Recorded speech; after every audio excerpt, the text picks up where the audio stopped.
Motherfucker, fuck the fucking world and... Un homme en slip qui crie en russe devant la caméra, et puis...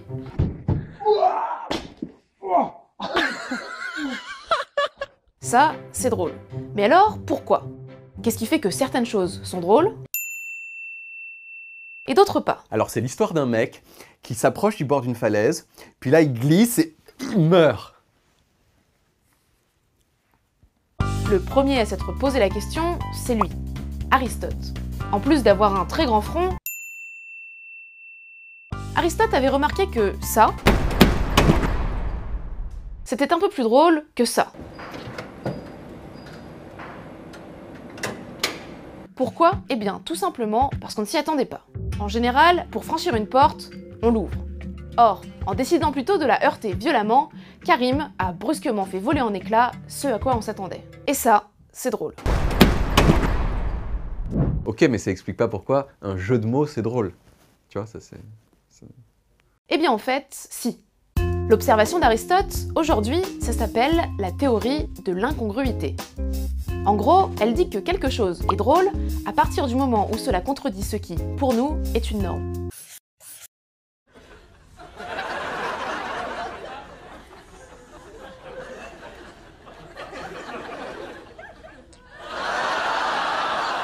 Or, dans la vie, des normes, il y en a plein. Le langage, par exemple, c'est une norme.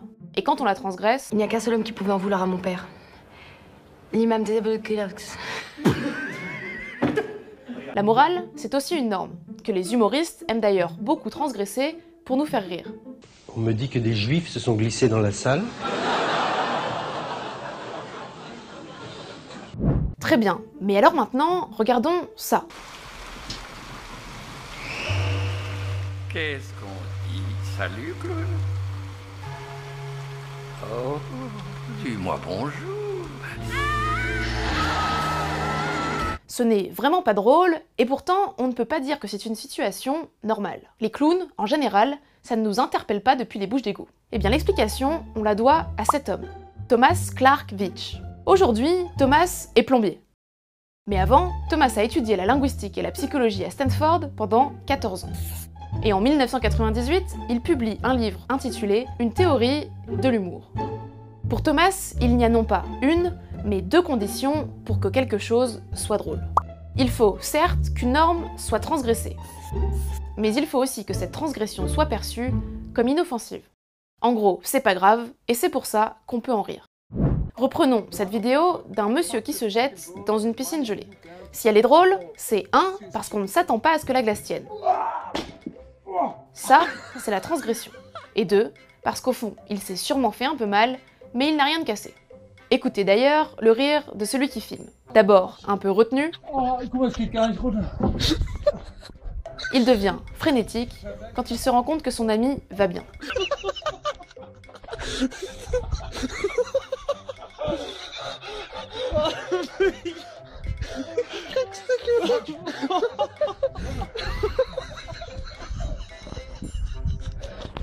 Mais ce qui est inoffensif pour certains ne l'est pas toujours pour d'autres. Par exemple, une blague sur les prêtres pédophiles vous fera rire plus volontiers si vous êtes athée que si vous êtes vous-même un prêtre pédophile. En fait, tout dépend de l'importance que vous attachez à la norme transgressée. Vous savez comment faire hurler une femme au lit? En la poignardant? Autre élément qui fait que nous trouvons quelque chose drôle ou pas, l'intention de celui qui fait la blague. Prenons par exemple la blague de Desproges sur les juifs. Je suis fier d'être citoyen de ce grand pays, de France, où les juifs courent toujours. On pourrait penser que c'est une phrase antisémite, donc néfaste, donc pas drôle. Sauf que Desproges exagère tellement qu'il parvient à nous donner la certitude qu'il n'est pas sérieux. Il est vrai que les Allemands, de leur côté, ne cachaient pas une certaine antipathie à l'égard des juifs, mais enfin, ça n'était pas une raison pour exacerber cette antipathie en arborant une étoile à sa veste, pour montrer qu'on n'est pas n'importe qui, qu'on est le peuple élu, et pourquoi j'irais pointer au vélodrome d'hiver? Et qu'est-ce que c'est que ces wagons sans banquette? Et j'irai aux douches si je veux.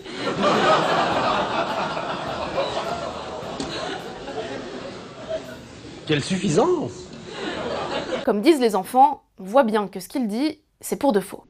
Mais dans certains cas, il est plus difficile de savoir si une transgression est vraiment pour de faux. Je n'ai pas à choisir entre les juifs et les nazis. Je suis neutre dans cette affaire. J'étais pas né en 1900, machin. Moi, je suis né en 66, donc qu'est-ce qui s'est passé, moi? Qui a provoqué qui a volé qui?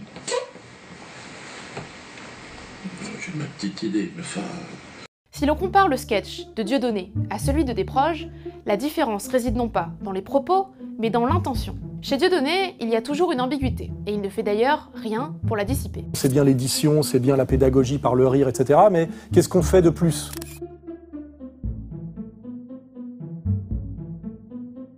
Bonsoir maître, c'est un honneur.